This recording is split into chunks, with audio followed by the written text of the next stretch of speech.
મિત્રો ટેટ 1ની પરીક્ષા નજીક આવી રહી છે ત્યારે નવા સિલેબસ મુજબ બાળ વિકાસ અને શૈક્ષણિક શાસ્ત્રના ટોપ 50 એમસીક્યુ આજના વિડીયોમાં આપણે જોઈશું। તેની અંદર લિંગ, જાતિ અને શિક્ષણ વિશેના જે અગત્યના પ્રશ્નો છે તે જોઈશું। આ ટોપિક છે તે ખૂબ જ અગત્યનો છે। 30 ગુણનો આ ટોપિક છે, જેમાં 30 પ્રશ્નો પૂછવામાં આવે છે અને 30 ગુણ હોય છે। આ 14મો પાર્ટ છે। આની પહેલા 13 પાર્ટ અપલોડ થયેલા છે, જોવાના બાકી હોય તો એ પણ જોઈ લેજો। છેલ્લે તમારી ટેસ્ટ પણ લેવામાં આવે છે અને આ વિડીયોની ફ્રીમાં પીડીએફ પણ તમને પ્રોવાઈડ કરાવવામાં આવે છે। તો જોઈએ ખૂબ જ અગત્યનો આ વિડીયો। લિંગ શબ્દ શેનો સંદર્ભ આપે છે? લિંગ શબ્દ છે તે શેનો સંદર્ભ આપે છે? જવાબ આવશે વ્યક્તિના જૈવિક, શરીર રચનાત્મક અને રંગસૂત્રીય તફાવતોનો સંદર્ભ આપે છે। જાતિ શબ્દ શેનો સંદર્ભ આપે છે? સમાજ દ્વારા પુરુષ અને સ્ત્રી માટે નક્કી કરાયેલી ભૂમિકાઓ, વર્તણૂકો અને લાક્ષણિકતાઓનો સંદર્ભ આપે છે જાતિ, સ્ત્રી છે કે પુરુષ તે। જાતિને કયા પ્રકારનું બંધારણ ગણવામાં આવે છે? સામાજિક એટલે કે સોશિયલ કન્સ્ટ્રક્શન છે તે માનવામાં આવે છે। જાતિગત ભૂમિકાઓનો અર્થ શું છે? સમાજ દ્વારા ચોક્કસ લિંગ માટે યોગ્ય માનવામાં આવતા વર્તન અને પ્રવૃત્તિઓ તેને જાતિગત ભૂમિકાઓ કહે છે। જાતિગત ભૂમિકાઓ મુખ્યત્વે કઈ પ્રક્રિયા દ્વારા શીખવવામાં આવે છે? સામાજિકીકરણ દ્વારા શીખવવામાં આવે છે, સોશિયલાઇઝેશન।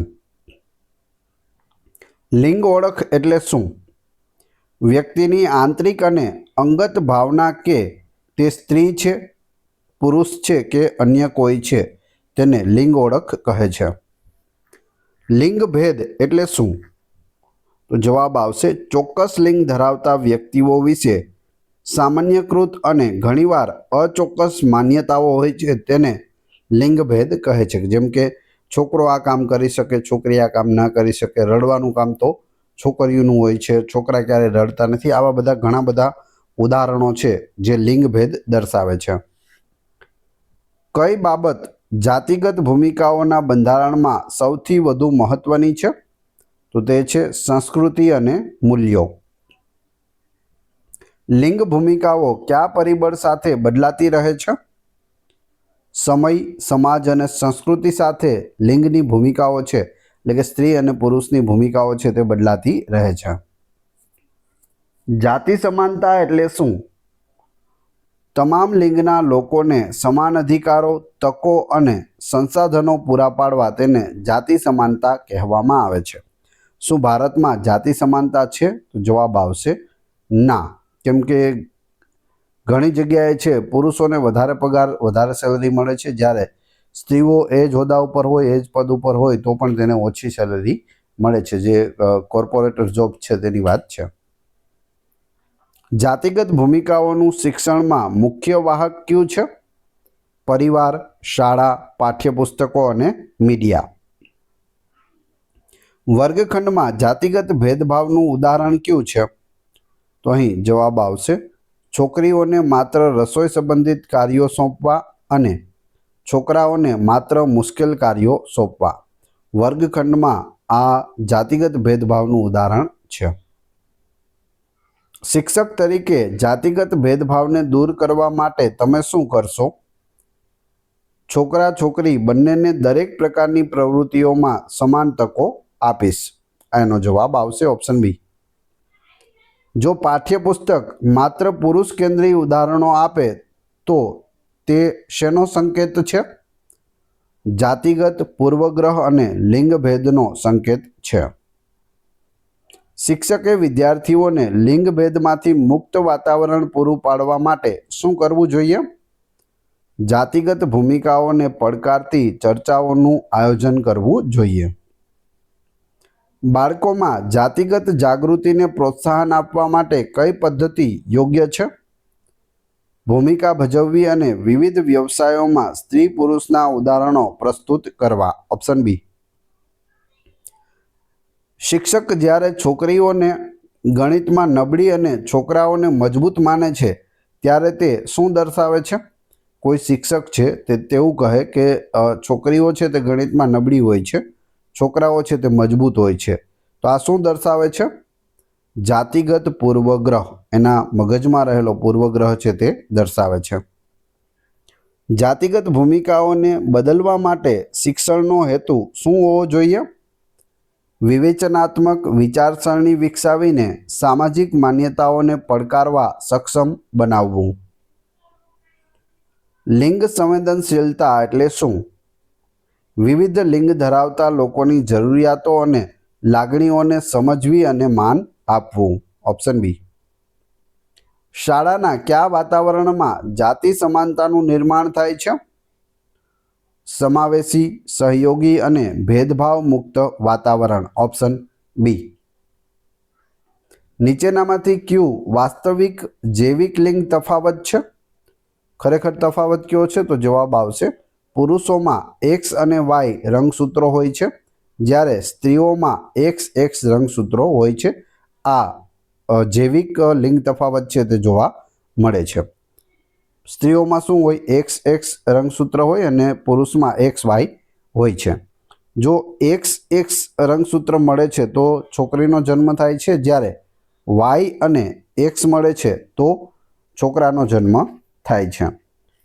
તો અહીં જાતિગત લિંગ માટે આપણે જોઈએ તો છોકરો કે છોકરી થવું તે કોના પર આધાર રહેલો છે? પુરુષો પર આધાર રહેલો છે. કેમ કે મહિલાઓ પાસે તો ફક્ત X જ છે, પુરુષો પાસે X અને Y છે. તો તેનો જો X થી X મળશે તો છોકરી, Y થી X મળશે એટલે કે પુરુષ દ્વારા જો Y આપવામાં આવશે તો છોકરો થાય છે.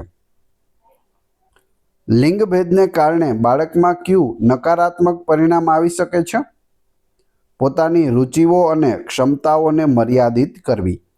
કોઈ કાર્ય છોકરી કરી રહી હોય ને તેને આપણે એવું કહીએ કે ભાઈ આ કાર્ય તો છોકરાનું છે, આ તું ના કરી શકે, તો શું થાય? તેની રુચિઓ અને ક્ષમતાઓ છે તે મર્યાદિત થાય છે. એટલે તે છોડી દે છે કે આ આપણું કામ નથી, આપણાથી ના થાય. છોકરાઓ અને છોકરીઓ વચ્ચે સમસ્યા નિરાકરણની ક્ષમતામાં શું તફાવત જોવા મળે છે? કોઈ નોંધપાત્ર તફાવત જોવા મળતો નથી. ક્ષમતા વૈયક્તિક અને તાલીમ પર આધારિત છે. અમુકમાં છોકરાઓ સારા હોય, અમુકમાં છોકરીઓ સારી હોય. છોકરાઓ અને છોકરીઓ બંનેને રસોઈ, સિલાઈ, રિપેરિંગ અને સફાઈ જેવી ઘરની પ્રવૃત્તિઓ શીખવવી તે કયા ખ્યાલને પ્રોત્સાહન આપે છે અથવા તો પ્રોત્સાહિત કરે છે? જાતિગત ભૂમિકામાં લવચિકતા. Option B. છોકરા છોકરીઓ બંનેને એક સરખું કામ શીખડાવવું જોઈએ. સામાજિકીકરણની પ્રક્રિયામાં પરિવાર બાળકમાં જાતિગત ભૂમિકાઓ કેવી રીતે સ્થાપિત કરે છે? જુદા જુદા રમકડા, કપડાં અને પ્રવૃત્તિઓ પૂરી પાડીને. જો અહીં પરિવાર દ્વારા પણ બાળકમાં છે તે જાતિગત ભૂમિકાઓ છે તે સ્થાપિત થાય છે. કેમ? જુદા જુદા રમકડા, જો છોકરી હોય તો તેને ડોલ, બાર્બી ડોલ છે, અથવા તો રસોઈના જે રમકડા આવે છે તે, એવા બધા રમકડા છે તે લઈ આપવામાં આવે છે. કપડાં છોકરીઓને પિંક કલરના, છોકરાઓને બ્લુ કલરના લઈ દેવામાં આવે છે. પ્રવૃત્તિઓ પણ છે તે એવી રીતે કરાવવામાં આવે છે જેથી જાતિગત ભૂમિકાઓ છે તે સ્થાપિત થાય છે. શિક્ષણના સંદર્ભમાં જાતિતાનું મહત્વ શું છે? બાળકના શારીરિક, ભાવનાત્મક અને સામાજિક સુખાકારી માટે સંકલિત દ્રષ્ટિકોણનો ભાગ છે. સમગ્ર જાતિતા શિક્ષણનો હેતુ શું છે? અહીં જવાબ આવશે બાળકને જવાબદાર જાતિતા, સંબંધો, સંમતિ અને સ્વાસ્થ્ય વિશે જ્ઞાન આપવું જોઈએ. વિડીયો પસંદ આવી રહ્યો હોય તો લાઈક અવશ્ય કરી દેજો અને ચેનલ ઉપર નવા હોય તો ચેનલને સબસ્ક્રાઈબ કરવાનું ના ભૂલશો, જેથી રોજે રોજ આપને નવા નવા વિડીયો મળતા રહે. દરરોજના 2 વિડીયો આ ચેનલ ઉપર અપલોડ થઈ રહ્યા છે. કિશોરાવસ્થામાં જાતિગત ભૂમિકાઓ વિશે સ્પષ્ટતાનો અભાવ શું પેદા કરી શકે છે? જવાબ આવશે ચિંતા, મૂંઝવણ અને ઓછો આત્મસન્માન, એટલે કે ઓછું આત્મસન્માન. શાળામાં બાળ લગ્નની પ્રથાને દૂર કરવા માટે શિક્ષકે શું કરવું જોઈએ? જાતિ સમાનતા, શિક્ષણના અધિકાર અને કાયદા વિશે જાગૃતિ ફેલાવવી જોઈએ। શિક્ષકે વર્ગખંડમાં જાતિતાના મુદ્દાઓ પર ચર્ચા કરતી વખતે કયા અભિગમનો ઉપયોગ કરવો જોઈએ? ખુલ્લો, આદરપૂર્ણ અને માહિતી આધારિત. Option B. કયું પરિબળ શાળામાં છોકરીઓની ગણિત અને વિજ્ઞાનમાં ઓછી ભાગીદારી માટે જવાબદાર છે?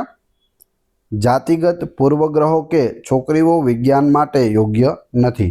શિક્ષકને એવો પૂર્વગ્રહ હોય તો છોકરીઓને તે પાછળ રાખી શકે છે. જેમ કે વિજ્ઞાનની કોઈ વસ્તુ હોય તો તેમાં છોકરાઓને ભાગ લેવા દે, છોકરીઓને ભાગ લેવા ન દે. જેન્ડર ન્યુટ્રલ લેંગ્વેજનો ઉપયોગ શા માટે જરૂરી છે? બધા લિંગને સમાન રીતે દર્શાવવા અને લિંગભેદ ટાળવા માટે. દાખલા તરીકે પોલીસમેનને બદલે પોલીસ ઓફિસર કહેવું જોઈએ. પોલીસમેન, જો અહીં મેન આવે છે, મેન એટલે પુરુષ, પોલીસમેન ના કહેવું જોઈએ. શું કહેવું જોઈએ? Police officer. પોલીસ ઓફિસરમાં સ્ત્રીનો પણ સમાવેશ થાય છે અને પુરુષનો પણ સમાવેશ થાય છે. પોલીસમેનમાં ફક્ત પોલીસમાં એક પુરુષનો જ સમાવેશ થાય છે. શિક્ષકે તેમના વર્ગખંડમાં સહકારી અધ્યયનમાં જૂથોની રચના કરતી વખતે શું કરવું જોઈએ? જાતિ સમાન જૂથો બનાવવા અને ભૂમિકાઓને લિંગભેદ મુક્ત રાખવી.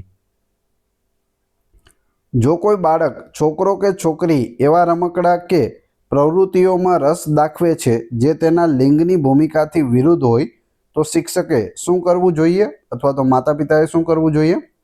તેની રુચિને માન આપવું અને પ્રોત્સાહિત કરવું જોઈએ. જો કોઈ છોકરી ગનથી અથવા તો બેટબોલથી રમવા ઈચ્છે છે તો તેને રમવા દેવી જોઈએ. લિંગ સમાનતા શિક્ષણ એટલે શું? દરેક લિંગની વિશિષ્ટ જરૂરિયાતો અને અસમાનતાને દૂર કરવા માટે યોગ્ય સંસાધનો પૂરા પાડવા. સમાવેશી શિક્ષણમાં લિંગની ભૂમિકા શું છે? તમામ લિંગ ઓળખ અને જાતિગત પૃષ્ઠભૂમિના બાળકોને શિક્ષણમાં સમાવવું. Option B. જાતિગત ભૂમિકાઓનું દમન બાળકોના વિકાસના કયા પાસાને નુકસાન પહોંચાડે છે?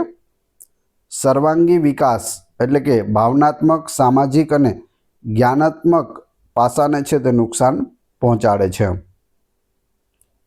પિતૃસત્તાક સમાજ એટલે શું?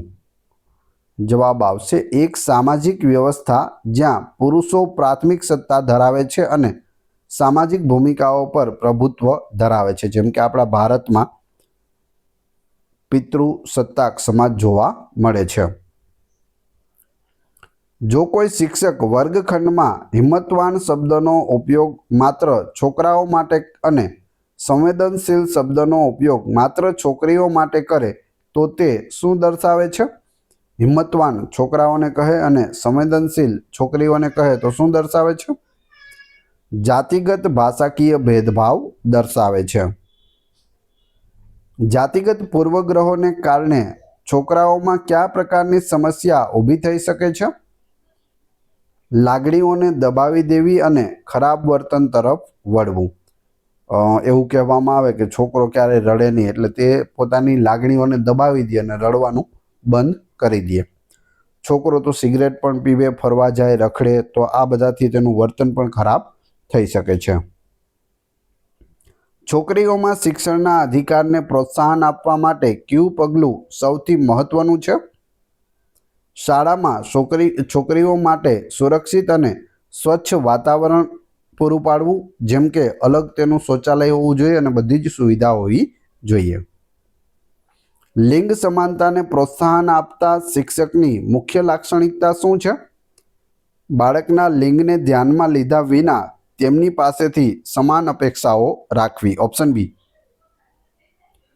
નીચેનામાંથી કયું જાતિ આધારિત ભૂમિકાનું ઉદાહરણ છે? રસોઈનું કામ સ્ત્રીઓ દ્વારા જ થવું જોઈએ તે જાતિ આધારિત ભૂમિકાનું ઉદાહરણ છે. કેમ કે રસોઈ છે તે તો પુરુષો પણ કરી શકે અને સ્ત્રીઓ પણ કરી શકે. જાતિગત રજૂઆતના સંદર્ભમાં મીડિયાની ભૂમિકા કેવી છે? જાતિગત ભૂમિકાઓ અને લિંગ ભેદને મજબૂત કરી શકે છે.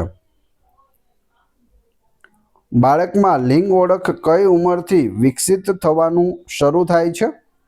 લગભગ 2 થી 3 વર્ષની ઉંમરથી લિંગ ઓળખ છે તે થવાની શરૂ થઈ જાય છે. જાતિગત સમાનતાના સિદ્ધાંતોનું મહત્વ શું છે? વ્યક્તિને તેની સંપૂર્ણ ક્ષમતા સુધી પહોંચવા અને સમાજની પ્રગતિ માટે. શાળાના શિક્ષકે વર્ગખંડમાં માતૃત્વ અને પિતૃત્વની ભૂમિકાઓની ચર્ચા કેવી રીતે કરવી જોઈએ? બંનેને બાળકના ઉછેર અને જવાબદારીમાં સમાન ભાગીદાર તરીકે દર્શાવવા. જો કોઈ છોકરો રડતો હોય તો તેને છોકરાઓ રડે નહીં, છોકરીઓ રડે કહીને શાંત કરવો તે શું દર્શાવે છે? તો તે લિંગભેદ દર્શાવે છે. આવું કરવું ના જોઈએ. બાળકોમાં આત્મસન્માનના વિકાસમાં જાતિગત ભૂમિકાઓની અસર કેવી હોય છે? લિંગભેદ ધરાવતી ભૂમિકાઓ આત્મસન્માનને મર્યાદિત અને નકારાત્મક રીતે અસર કરી શકે છે. શિક્ષણ પ્રણાલીમાં લિંગ સમાનતા લાવવાનો અંતિમ હેતુ શું છે? જવાબ આવશે જાતિગત ન્યાય અને પ્રત્યેક વ્યક્તિના માનવ અધિકારોનું સન્માન કરવું. Option B. હવે તમારી ટેસ્ટ. જે આપણે વિડીયો જોયો તેમાંથી તમને અહીં પ્રશ્નો પૂછવામાં આવે છે, જેના જવાબ તમારે ક્રમશઃ કમેન્ટ બોક્સમાં આપવાના છે. એ પછી આપણે પીડીએફ વિશે પણ વાત કરીશું. પ્રશ્ન 1. શાળાના કયા વાતાવરણમાં જાતિ સમાનતાનું નિર્માણ થાય છે? 4 ઓપ્શન આપેલા છે, તમે કમેન્ટ બોક્સમાં જવાબ આપી શકો. બીજો પ્રશ્ન, લિંગ શબ્દ શેનો સંદર્ભ આપે છે? બંનેના જવાબ કમેન્ટ બોક્સમાં આપી દેજો. એવું વિચારીને આપજો કે આ પરીક્ષામાં તમને પૂછાયેલો પ્રશ્ન છે. આ વિડીયોની ફ્રી પીડીએફ આપને ટેલિગ્રામ અને વોટ્સઅપ ગ્રુપમાં મળી જશે, જેની લિંક ડિસ્ક્રિપ્શનમાં પણ આપેલી છે. વિડીયો પસંદ આવ્યો હોય તો લાઇક, કોમેન્ટ, શેર અને સબસ્ક્રાઇબ કરવાનું ના ભૂલશો. આ ચેનલ ઉપર ઘણા બધા વિડીયો અવેલેબલ છે. તમે ચેનલના નામ ઉપર ક્લિક કરી વિડીયોમાં જઈ બધા જ લેટેસ્ટ વિડીયો જોઈ શકો છો. આશા રાખું છું આવનાર પરીક્ષા માટે આ વિડીયો તમને ખૂબ જ ઉપયોગી થશે. મળીએ છીએ નવા વિડીયોમાં. જય હિન્દ, જય ભારત.